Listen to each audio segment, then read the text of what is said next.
In this video, we'll be focused on building a unit or object selection system. It has single-click functionality along with a shift-click multiple unit selection and also a drag system. So let's get to it. So this is my scene, and the first thing we're going to need is a floor. We could simply create a new 3D cube for this, and I'm going to reset its transform and scale it to 100 on the X and 100 on the Z. Here I'll tweak my lighting as I always do because I can't stand this yellow tint that they put on the camera. Now back on the floor cube, we'll be assigning this a layer in a minute, but first let's just check this as static. This will allow us to bake a nav mesh and have our agents move around. Under Window, AI, and Navigation, you'll find this Bake tab, and since the floor is set to static, we can click Bake, and if we turn our gizmos on in the scene view, you'll see the nav mesh appear. Now we can make a unit that will walk on that nav mesh, but first let's rename our floor to ground. And now we'll create a new capsule and we'll call it unit. We'll start by zeroing it out, scale it to 0.5, 0.5, 0.5, and move it above the ground. So to get this guy walking around our nav mesh, we need a nav mesh agent. So we're going to go down here in the bottom to add component and just add it in. And all the default settings look fine for this. With the gizmo zone, you can see that it matches our capsule shape pretty well. So now let's take care of the layers, and our system will only be using 2 layers. So we can add layer, and then we'll be using ground layer as layer 7 and clickable as layer 8. We can click off, and then you guessed it, let's assign the ground layer to our ground, and we'll assign the clickable layer to our unit. Let's run through the basics of our system. We'll have 3 main scripts: unit click, unit drag, and unit selection. We also have a unit script, but he doesn't do much. This is our important one, and will hold 2 lists for us. One for the selected units and one for the other units in the game. So when we start the game, all units will have a unit script. Its only purpose is to tell our unit selection that it's a unit. Then our selection script will add them to our all units list. The unit click script is only in charge of clicking clickable objects. When it does, it will grab a reference to that game object and tell the unit selection about it, and it will check and add it to the selected unit list. And the unit drag script only does drag selections. It checks with the unit selections list of all units, and then if any of them are inside the selection area, it will send the references over again, and the unit selection will do its thing and add or remove them to the list. So that was only a crash course, but more than enough to get started. We'll start by making an empty game object, and we're going to call this unit selection system. We'll make sure the transform's at 0, 0, 0. And as a child, we'll make another empty object, and we're going to call this unit selections. We can click that and go in the inspector. We're going to add a new component, which is a C# script we'll call unit selections. We'll double click it to open it. So in the script, we'll delete the using_system.collections because we won't need it. We will need the generic, however. We'll also get rid of the start and update functions. Up at the top, we'll make our 2 lists. They're both going to be public. So we'll have one public list of game object, and it's going to be called unit list, and this is going to equal a new list of game object. And then we'll just copy and paste that. And the other will be named unit selected. Next, we want a way for our other scripts to access these lists and the functions inside the script, so we're going to make a singleton out of this. If you don't know what a singleton is, that's fine. This is just going to keep one instance of this script. So if you just follow along, we'll have a private static unit selections underscore instance, and then we'll have a public static unit selections capital instance. And then we're going to use curly brackets, and then we're going to say get with another set of curly brackets, and it's going to return underscore instance semicolon. Now we're going to use a void await to set up our singleton, and in it we're going to say if underscore instance is not equal to null and underscore instance is not equal to this, then destroy this .game object, else underscore instance equals this. And this basically says if an instance of this already exists and it isn't this one, then we want to destroy this one. Else if it doesn't exist, make this the instant. Next we'll go under the awake, and we're going to need some functions. So we're going to say public void click select, and this is going to pass in a game object, and we're going to call it unit to add. Now we're going to make 2 identical functions, and one's going to be shift click select, and the other's going to be drag select. Now we need 2 more. One's going to be public void deselect all, and the last one will be public void deselect, and we're going to pass in a game object, and this is going to be a unit to deselect. So now we can save this, and we're going to go work on our unit. So let's go to the unit. In my case, it's called soldier. We're going to add a new script, and it's just going to be called units, and once it's compiled, we'll double click it to open it. We won't need these collection usage statements or these comments. So in the start method, we want our units to add themselves to the unit list, unit selections, .instance, .unit list, .add, and we're adding this .game object. When it's destroyed, we'd like for it to remove itself also, so we'll swap out the update loop for a void on destroy method. And it's the same syntax as before, but this time we want to remove instead of add. Now if we save, we'll see with 4 units in the scene, our unit selection list is populated with 4 game objects. So now let's start working on the clicking functionality. So we're going to make a new empty game object of unit selection system, and this is going to be called unit click. And then we'll add a new component, and we're going to call this unit click. We'll get rid of the 2 using statements at the top that we don't need, as well as the comments. And in this script, we're going to need 3 variables. We're going to need a private camera called myCam, and then we're going to need 2 layer masks. We're going to make a public layer mask clickable and a public layer mask ground. And then in the start method, we're going to cache our camera with myCam equals camera.main. Now in the update, we'll need to check if our mouse is clicked, and we'll do that with if input.getMouseButton and we'll use 0 for the left mouse click. And now one of 2 things can happen. We can either hit a clickable object or we don't. And to figure this out, we'll use a raycast. First, we'll set up the raycast by defining a raycast hit variable called hit and an array called ray. It's going to be equal to myCam.screenPoint to ray, and we'll use input.mousePosition. So basically this will shoot a ray from our camera's view through the mouse and intersecting somewhere in the world. And now we need to actually shoot the ray, so we'll use if physics.raycast, and we'll use ray. We'll pass through our hit variable without hit.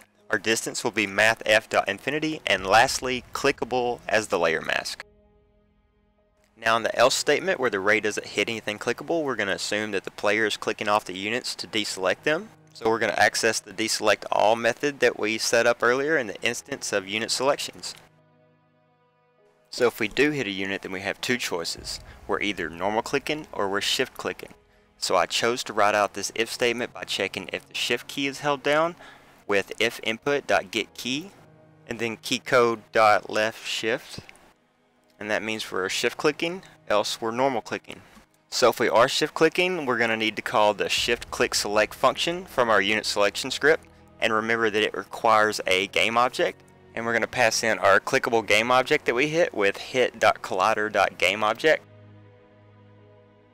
And if we normal click, it's our click select method, and we're passing in the same game object. Now we're almost finished, but in this last else statement where we didn't hit a clickable object, there's one case where we don't want to deselect all the units, and that's if we're holding shift. So we'll say if !input.getKey, it's going to be keycode.left shift. So if we're not holding left shift, then we know it's safe to deselect all the units. So we can save this script and we're pretty much done with it. The rest of the logic is dealt with in the unit selection script. So let's go back into it. First thing we're going to do is the deselect all method, and this is just going to clear our list. So we're going to say unit selected dot clear. So now in the click select, we're going to say deselect all and call that function. And then we're going to say unit selected dot add, and we're going to pass in the unit to add. Now in shift click select method, we have 2 options. So first we're going to say if !unit selected dot contains. So if this does not contain unit to add, then we're going to add our unit. Else we're going to remove our unit. Same as add, but this time dot remove. And we'll also use the same unit to add.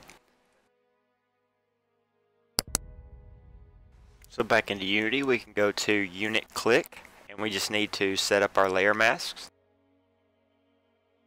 If we're to playtest, you can see we have a basic system working. If we click, it'll put the units in the list one by one. If we shift click, it'll add multiple units, and if we click on one already in the list, it will remove it. But it's not very apparent visually, so let's fix that real quick. So zoomed in on my unit, if I expand this, you'll see that I have a deactivated quad as a child. If I enable it, it's just a rotated sprite, and mine happens to have a rotation script. So this can be anything you want or any effect, and as long as it's the first child of your unit, this will work. So we'll jump back in our unit selection script, and whenever we add or remove a unit, we'll toggle our graphic. So in click select, after we add the unit, since we have a reference to it, we'll go ahead and say unit to add.transform.getChild, and the index is 0. So the first child, and then we say .gameObject setActive is true. We'll do the same thing in our shift select, and in the else portion we'll instead set this to false, only this time before we remove it from our list. Now in our deselect all function, we'll do something a little different. We need to do the whole list at once, so we'll loop through the units in the list with a for each loop. So for each variable that I'll call unit in the collection, and this is our unit selected list. So in each loop we'll say unit.transform.getChild like we've done before, and set this active to false, and we can save and see that this looks much better. So for our box selection system, it'll require a little setup first. Let's go and create a new canvas and call it box selection canvas. We'll leave all the default settings. The important thing is that this canvas needs to remain with this UI scaling, and it's set to constant pixel size. This canvas is dedicated to our box system, and any other UI that you use needs to have its own canvas. So next we'll create a new UI image as a child, and we'll call it box select graphic. And for now we'll just make this the basic white sprite. We'll change its tint to green and its alpha a bit lower, somewhere around 30 looks good, and make sure that we disable is raycast target because we don't want this getting in the way of any of our raycasts. Now let's get out of 2D mode. Now we'll create a new empty in our unit selection system. We'll name it something like drag click.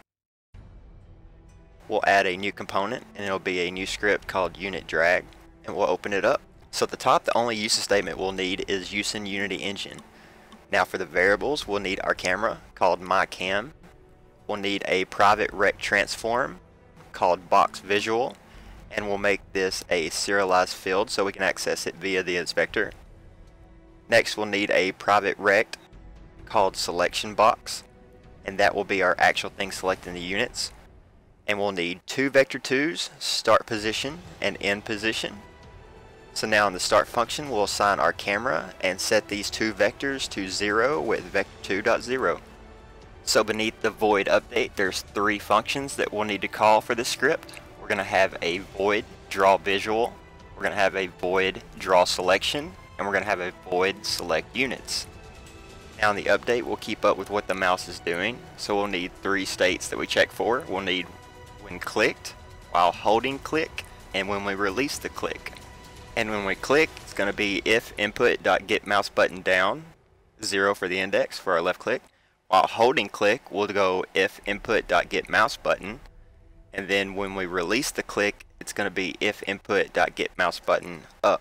We'll start on the draw visual function, but for that we'll need a few variables assigned. So when we click, we want our start position to equal where our mouse is, so equal input.mousePosition. When we're dragging, we want it to be updating our end position, so we want end position equals input.mousePosition. And then when we release the click, we want to change our start position and our end position back to vector2.0. So now we want to draw the actual visual, so we can draw it while it's updating here in the when dragging, and then we can update it at the end when we release. Back to our draw visual function, we're going to use two private variables for this function. Vector2 box start that will set to our start position, and vector2 box end that will set to our end position. Now that we have those two, we can find the center of our box. We'll use one more vector2 called box center and set that equal to box start plus box end, and we can divide those by 2 to get us the center. Next we'll set the box visual position to equal the box center that we now have. Now we need the size of the box. We'll use another vector2 called box size and set this equal to a new vector2 that we'll construct. Since the box can be drug in all directions and there's a chance that the values may become negative, we'll negate that by using mathf.abs, which gives us the absolute value. We'll just say boxStart.x minus boxEnd.x to get our x size. And we'll do the same thing for the y size with boxStart.y minus boxEnd.y. After we have that constructed, we can use it. And we'll just define the size with boxVisual.sizeDelta equals box size. Now in Unity, before we test, we click our drag click object, and then over here in the box visual we need to drag in our image from our canvas. If we test it, it seems to be working, but at the beginning it's visible until we click. If we go back in the script, we can fix that quite simply by drawing the visual in the start after we set the values to 0. And there we go, working fine. Now we need to do the actual selection box that will select our units. First, when we click down, we want our selection box to equal a new rect. Now in draw selection, we need to do some logic for our x and y values. This is because our rect is going to use a x min and max value as well as a y min and max value to draw our selection box. We'll need to know which way our player is dragging. For an example, if they start here and draw to here, then the x max value is where the mouse started and the x min value is where it ended. But if we were to draw the same box from here to here, then the x min value is now where the mouse started and the x max value is now where it ended. So for our x calculation, we'll say if input.mouseposition.x is less than startposition.x, then we know we're dragging to the left, else we're dragging to the right. And we'll do the same thing for our y, so if input.mouseposition.y is less than startposition.y, then we're dragging down, else we're dragging up. So if we're dragging left, we want our selection box.xmin to equal input.mouseposition.x. And we want our selection box.xmax to equal our startposition.x. If we're dragging right, we want this to be the opposite, so our xmin will be our startposition.x and our xmax will be our input.mouseposition.x. Our y calculations will be the exact same, so we can just copy these over, and everywhere there's an x, we'll just replace it with a y. So if dragging down, our min is our mouse position and our max is our start position, and if we're dragging up, then min is our start position and max is our mouse position. Now we can scroll up to where we're holding our mouse, and after we draw our visual, we'll call draw selection as well. And now that we can use our selection to select our units, at the top of our mouse button up call, we're going to say select units. Now inside the select units function, we want to loop through all of our units in our game with a for each loop. The variable, we'll name it unit, and the collection is going to be our unit selections.instance.unit_list. Now for each of these units, we'll want to see if they're inside of our box. We can do this with if selectionBox.contains mycam.world_to_screen_point, and we'll pass in our unit.transform.position. This will take the position of our unit and convert it to a screen point, and if that point is in our box, then we'll add the unit. To add the unit, we'll do that with unit selections.instance.dragSelect, and then we'll pass in the unit. So now we're finished with this script also. Now to finish up our selection system, we'll go back into our unit selection script, and we need to fill out this drag select function. We'll say if unit selected contains unit to add. So if the selections list doesn't already have the unit, then add it like we have before with unit selected add unit to add. And then we need to toggle our graphics so we can tell that it's active. So same as before, unit to add.transform.getChild0.gameObject.setActive true. Now we can save this and go look at our system. So there's our finished system. It's working fine, but selecting is all we can do. So let's add a little bit more before I finish the video and make our units move around a bit. So let's go to our unit and we'll add a new script called unit movement. We don't need these two using statements, but we will need unityengine.ai. For variables, we'll need camera named mycam. We'll need a navmesh agent called myAgent, and a public layer mask called ground. We'll assign the camera and the agent inside the start function.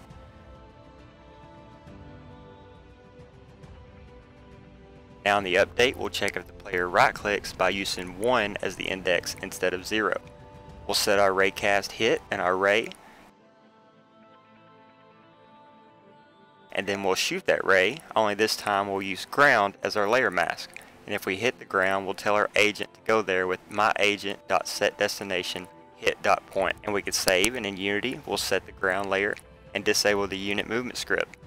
Now inside our unit selection script, we can go through here and enable and disable the script much like we did for our selection graphic.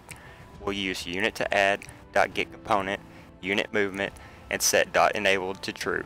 We'll do this anywhere we add or deselect our units, making sure to enable it after we add a unit, but disabling it before we remove one. Everything's the same until we get down here in the deselect all function, and here our variables are units and not unit to add, so we can just change that and save and go back into Unity. So here you can see I have a ground click game object. If I enable it, you'll see that it just has a quad as a child, and that quad has an animation. When it starts, it fades in, and then it fades back out and stops. I'll disable it like it was, and we'll use this to let us know where we clicked on the ground. So let's open our unit click script. At the top, we'll need a reference to our ground marker game object, and then in the update below where we check if we left click, we'll check for a right click. We'll set up our raycast like we have many times before, with ground being our layer mask. So if we hit the ground, we set our ground marker .transform.position to equal hit.point, and then we'll set active to false and back to true. So this will trigger our animation to play. We can save, and in Unity, let's drag in our ground marker, and that's about it. Now we have our system as well as a little context to go with it. That's all for this video, and I hope to see you again. SpawnCamp out.